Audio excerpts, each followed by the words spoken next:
Hola a todos, Raúl Cora Cruz Medina con un nuevo video para todos ustedes aquí en YouTube.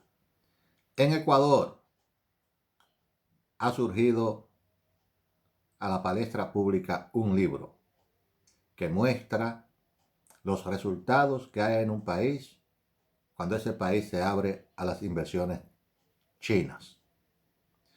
Cuando Rafael Correa, este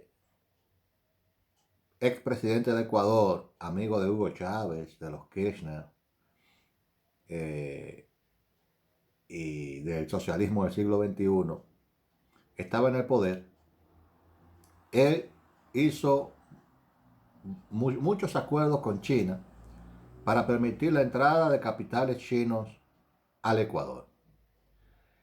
Estos capitales chinos se iban a concentrar en la construcción de mega obras en Ecuador. Bueno, no solo mega obras, sino obras públicas en general financiadas con capitales chinos. De ahí, de esos préstamos, porque China no les regala nada a ningún país, sino que China lo que hace es darle préstamos, surgió una deuda de Ecuador con China. Y en el libro que se llama Los secretos de la deuda china,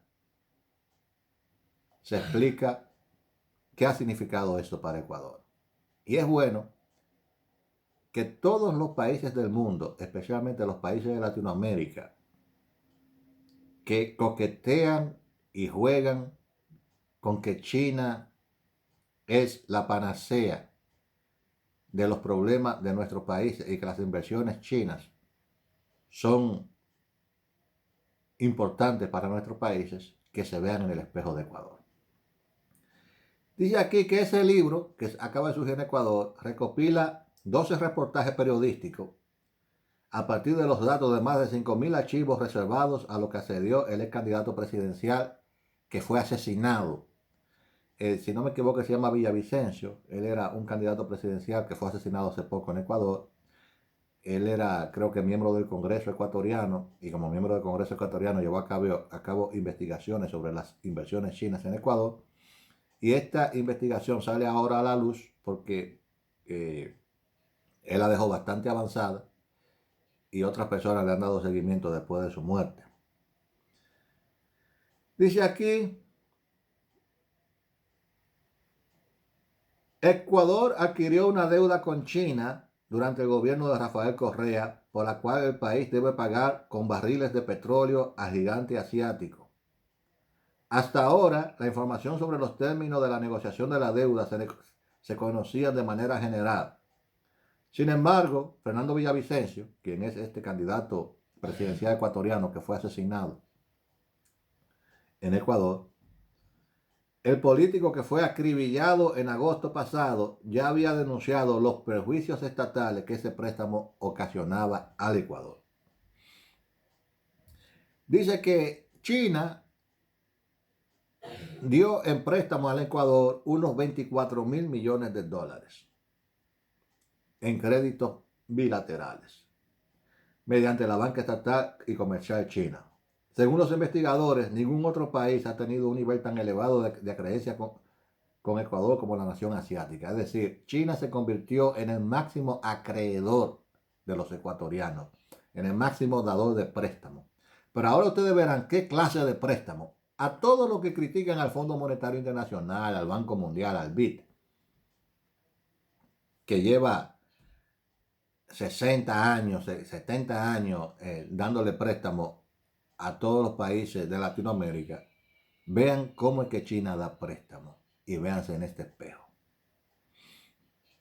Dice aquí que este libro, escrito por las periodistas ecuatorianas Catherine Arazo, Cristina Solórzano, María Mercedes Alvaro y María Elena Vende Soto, y coordinado por Cristian Zurita, se ha convertido en la gran última revelación de Villavicencio, es decir, de este candidato presidencial que fue asesinado, y ha mostrado con detalle las cláusulas de soberanía que el dragón, es decir, China, imponía, el sometimiento de las autoridades y los técnicos nacionales, la legitimación de la expoliación en el acuerdo de 4 partes que marcaron las preventas de crudo por más de 18.000 millones de dólares, según se explica en el prólogo del libro Los secretos de la deuda china.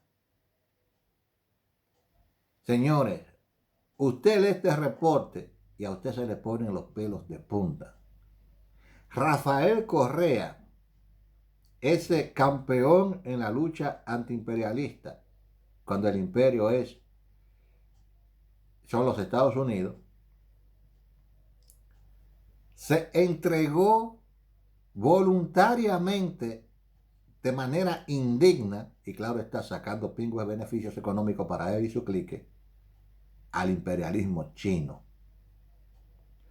aceptando créditos de China y condiciones impuestas por la República de China al Ecuador, que eran muchísimo peores que todas las condiciones que le exigían el Fondo Monetario Internacional, el Banco Mundial, el Banco Interamericano de Desarrollo y otros bancos de colaboración que existen en América Latina.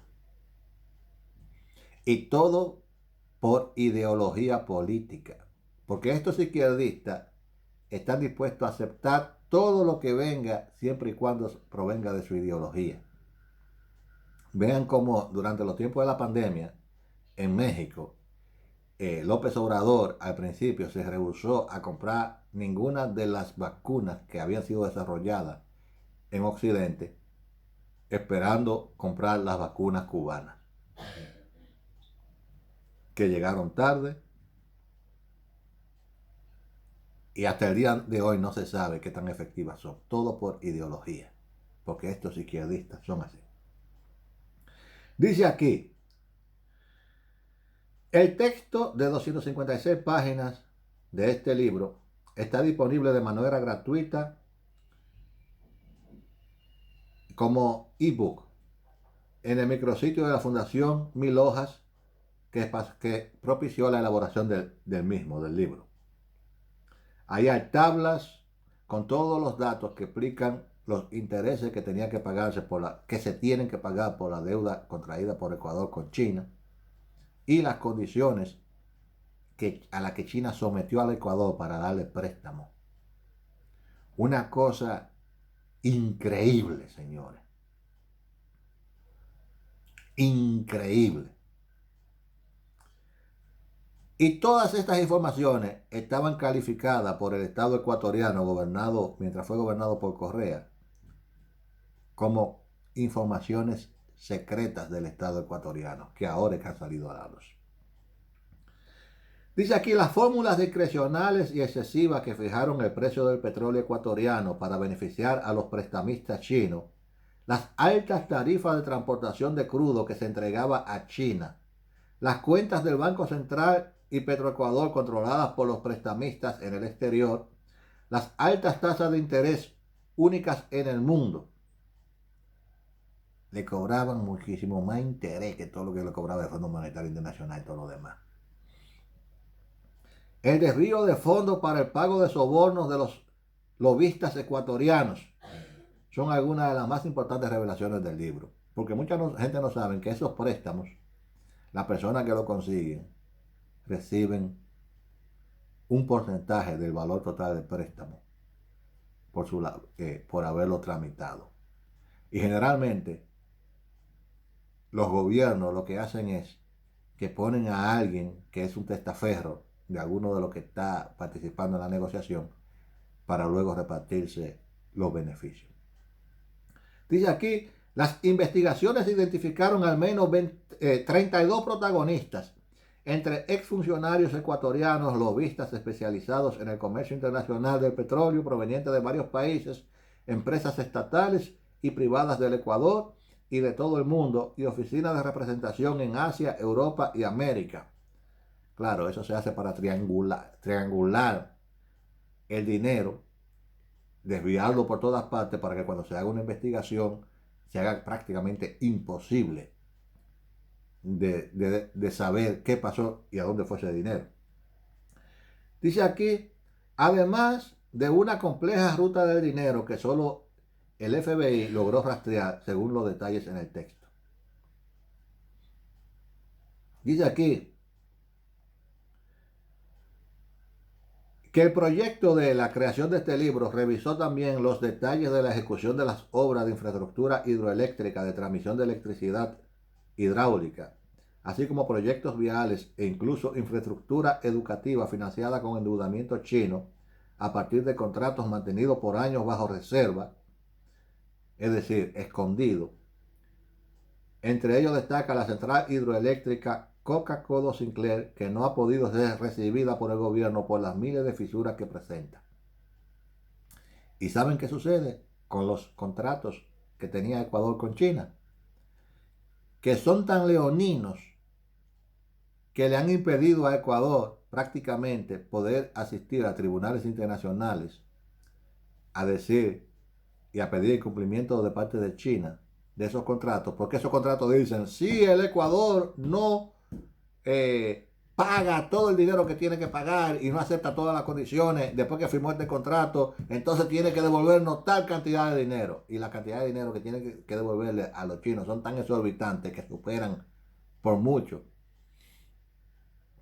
tanto el dinero aportado por China como los beneficios recibidos por Ecuador. Entonces el Ecuador lo que hace es que asume el Estado ecuatoriano la terminación de las obras que China termina de manera tan mal hecha que el Ecuador ni siquiera la puede recibir porque no están funcionales. Entonces, todo ese gasto extra lo asume el Estado ecuatoriano actualmente porque demandar las empresas, los contratos que se hicieron con China serían más onerosos para el Estado ecuatoriano por las condiciones que el gobierno de Rafael Correa aceptó de los chinos. Pero Rafael Correa no aceptó esas condiciones de gratis. Él vendió Ecuador a China para sacar beneficios económicos propios. Dice aquí, cuando Fernando Villavicencio, que fue este candidato presidencial que fue asesinado, ejercía como presidente de la Comisión de Fiscalización del Congreso ecuatoriano, calificó a la deuda que adquirió Ecuador con China durante el gobierno de Rafael Correa como una trama internacional de intermediación comercial y financiera con el petróleo ecuatoriano. Dice aquí, para el investigador y político, es decir, para Villavicencio, esta era la trama de corrupción petrolera más grande de Ecuador y creía que podría tener implicaciones transnacionales.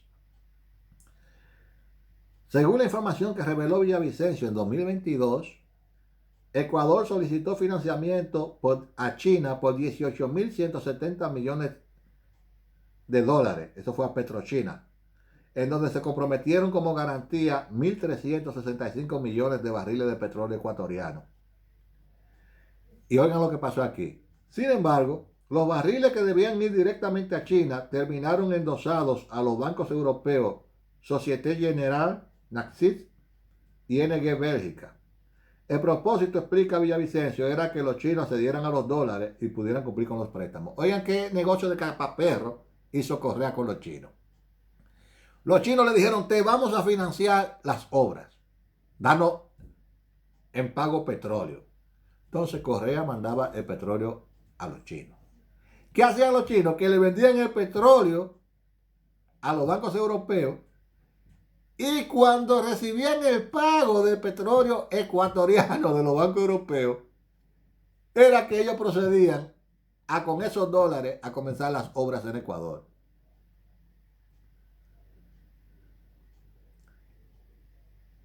Y el precio del petróleo se lo vendían, claro está, a China muchísimo más bajo de lo que era el valor del mercado para que China se lo pudiese vender a esos bancos al precio de valor del mercado, sacando gran beneficio y entonces comenzar con las obras en Ecuador. Dígame si eso no es lo que en República Dominicana llamamos un negocio de capaperro, donde los únicos beneficiados de esos negocios, aparte de los chinos, fueron los funcionarios del gobierno ecuatoriano dirigidos por Correa que firmaron esos contratos.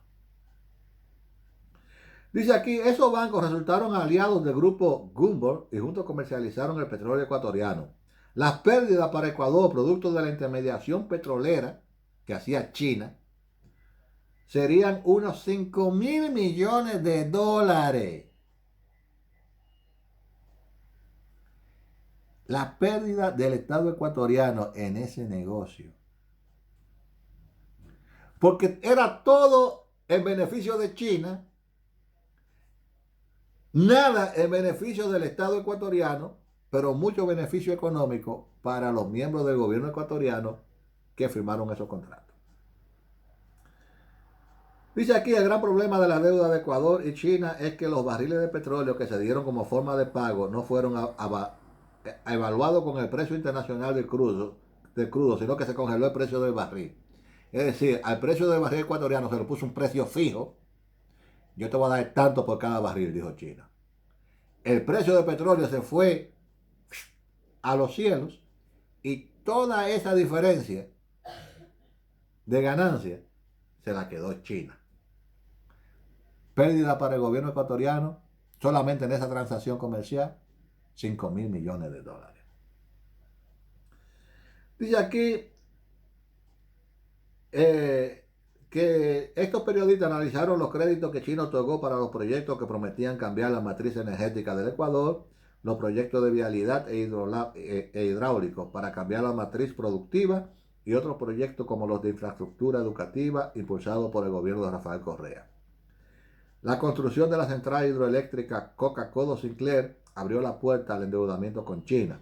Construida por la empresa china Sinohydro, la obra tiene más de 17.000 fisuras que no han dejado de aparecer pese a que ha sido reparada en 5 ocasiones. La mega obra le costó más de 3.300 millones al Estado ecuatoriano. Los defectos de la central hidroeléctrica, que está ubicada entre las provincias amazónicas de Napo y Sucumbios, han llevado a que Ecuador y Sinohydro estén en la batalla legal por los prejuicios al Estado. El proyecto hidroeléctrico Coca-Cola Sinclair se creó en el gobierno de Rafael Correa y se lo presentó como el más grande de la historia del Ecuador. Asimismo, también el proyecto central hidroeléctrica Mina San Francisco, una de las joyas apetecidas por el dragón asiático, es decir, por China, donde Jorge Glass, el ex vicepresidente de Correa, que aún paga una sentencia por corrupción, aunque en libertad, tuvo un papel preponderante. Glass, entonces ministro coordinador de sectores estratégicos y posteriormente vicepresidente, validaba este tipo de obras por estar dentro de los objetivos del Plan Nacional para el Buen Vivir. En el contrato de este crédito, revelan los investigadores, Ecuador renuncia a proteger sus activos en 2 incisos sobre inmunidad soberana. Esta cláusula se repetiría en casi todos los contratos que firmó Ecuador con China. Ecuador renuncia a proteger sus activos. Eso está en los contratos. Y así, ese libro, que es sumamente interesante, explica una parte de la inmensa corrupción que hubo en Ecuador durante los años de Correa. Ese delincuente, que por eso está en Bélgica, huyendo para no caer preso en Ecuador. Y qué bueno que en las últimas elecciones en Ecuador ganó Noboa y no la candidata de Correa. Y véanse los países latinos que están coqueteando con obtener inversiones chinas, lo que sale como resultado cuando China invierte en un país. Yo soy Raúl Cora Cruz Medina. Hasta el próximo video.